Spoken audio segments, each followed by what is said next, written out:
നമസ്കാരം. ഇന്നത്തെ പ്രധാന 10 വാർത്തകൾ. മുംബൈ ഭീകരാക്രമണത്തിന്റെ മുഖ്യ സൂത്രധാരൻ ഡേവിഡ് കോൾമാൻ ഹെഡ്ലിയെ NIA ചോദ്യം ചെയ്തേക്കും. ചോദ്യം ചെയ്യലിനായി അമേരിക്കയുടെ സഹകരണം NIA തേടിയേക്കുമെന്നാണ് പുറത്തുവരുന്ന റിപ്പോർട്ടുകൾ. തഹാവൂർ ഹുസൈൻ റാണയിൽ നിന്ന് ചോദ്യം ചെയ്യലിൽ ലഭിച്ച വിവരങ്ങളുടെ അടിസ്ഥാനത്തിലാണ് NIAയുടെ ഈ പുതിയ നീക്കം. ചരിത്രം കുറിക്കാൻ ഇന്ത്യ തയ്യാറായി കഴിഞ്ഞു. ഇന്ത്യൻ ബഹിരാകാശ സഞ്ചാരിയും വഹിച്ചുകൊണ്ടുള്ള അന്താരാഷ്ട്ര ബഹിരാകാശ മിഷൻ അടുത്ത മാസം. ബഹിരാകാശത്ത് ഇന്ത്യയുടെ നാഴികക്കല്ലായി മാറിയേക്കാവുന്ന ചരിത്രയാത്ര മെയ്യിലെന്ന് കേന്ദ്ര സർക്കാർ പ്രഖ്യാപനം. ഗ്രൂപ്പ് ക്യാപ്റ്റൻ ശുഭാൻഷു ശുക്ല അടുത്ത മാസം രാജ്യാന്തര ബഹിരാകാശ നിലയത്തിലേക്ക് പറക്കുമെന്ന് കേന്ദ്രമന്ത്രി doctor Jitendra Singh.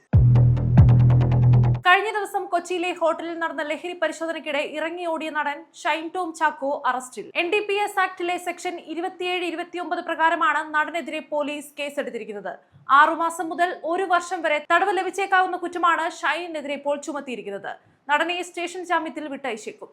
North police സ്റ്റേഷനിലാണ് ഇന്ന് രാവിലെ 10 മണിയോടെ ഷൈൻ ഹാജരായത്. 10:30 എത്തുമെന്നായിരുന്നു പോലീസിന് ലഭിച്ചിരുന്ന വിവരം.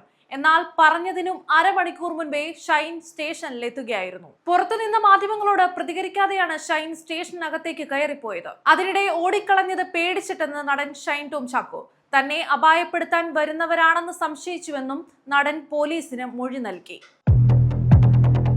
സംസ്ഥാന സർക്കാരിന്റെ 4ാം വാർഷികാഘോഷ പരിപാടികൾ ബഹിഷ്കരിക്കാൻ UDF തീരുമാനം. സർക്കാർ ഇല്ലായ്മയാണ് കേരളം അഭിമുഖീകരിക്കുന്ന ഏറ്റവും വലിയ പ്രശ്നമെന്നും അതുകൊണ്ട് തന്നെ 4ാം വാർഷികം ആഘോഷിക്കാനുള്ള ഒരവകാശവും സർക്കാരിനില്ലെന്നും പ്രതിപക്ഷ നേതാവ് VD സതീശൻ. വികസന പ്രവർത്തനങ്ങളുടെ ഭാഗമായുള്ള പരിപാടികളിൽ UDF ജനപ്രതിനിധികൾ പങ്കെടുക്കുമെന്നും അല്ലാതെയുള്ള എല്ലാ വാർഷികാഘോഷ പരിപാടികളും ബഹിഷ്കരിക്കാൻ തീരുമാനിച്ചെന്നും സതീശൻ വ്യക്തമാക്കി.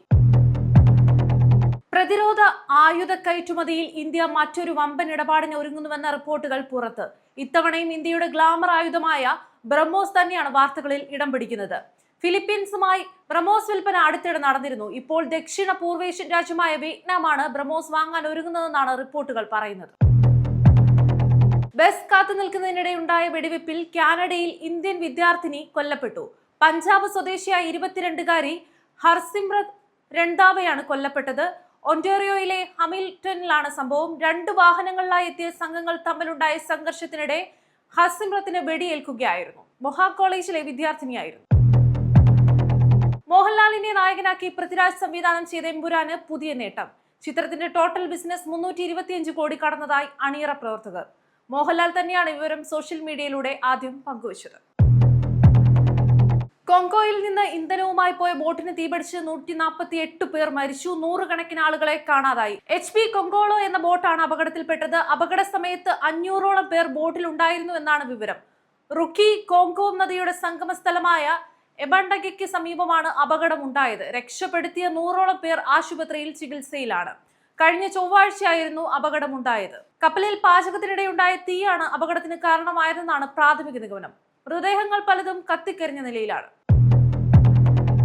ഇന്ത്യ സന്ദർശിക്കാൻ ഒരുങ്ങി ടെക് സംരംഭകനും ശതകോടീശ്വരനുമായ ഇലോൺ മസ്ക്.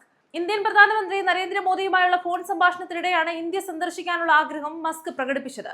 പ്രധാനമന്ത്രി മോദിയുമായി സംസാരിക്കാൻ കഴിഞ്ഞത് ഒരു ബഹുമതിയായി കാണുന്നു. ഈ വർഷം അവസാനം ഇന്ത്യ സന്ദർശിക്കുന്നതിനായി കാത്തിരിക്കുന്നുവെന്നാണ് മസ്ക് Xൽ കുറിച്ചത്. ഖലിസ്ഥാൻ ഭീകരൻ ഹർപ്രീത് സിംഗ് US-ൽ അറസ്റ്റിൽ. മെക്സിക്കോ വഴി അനധികൃതമായി അമേരിക്കയിലെത്തിയ ഹർപ്രീതിനെ FBI പിടികൂടുകയായിരുന്നു. കാലിഫോർണിയയിൽ താമസിക്കുന്നതിനിടയിലാണ് ഹാപ്പി പാസിയ എന്നറിയപ്പെടുന്ന ഹർപ്രീത് സിംഗ് പിടിയിലായത്. ഹർപ്രീതിന്റെ അറസ്റ്റ് FBI ഔദ്യോഗികമായി ഇന്ത്യയെ അറിയിച്ചു. പഞ്ചാബിൽ നടന്ന ഒട്ടേറെ ഭീകരാക്രമണ കേസുകളുമായി ബന്ധപ്പെട്ട് ദേശീയ അന്വേഷണ ഏജൻസി തേടുന്ന പ്രതിയാണ് ഇയാൾ.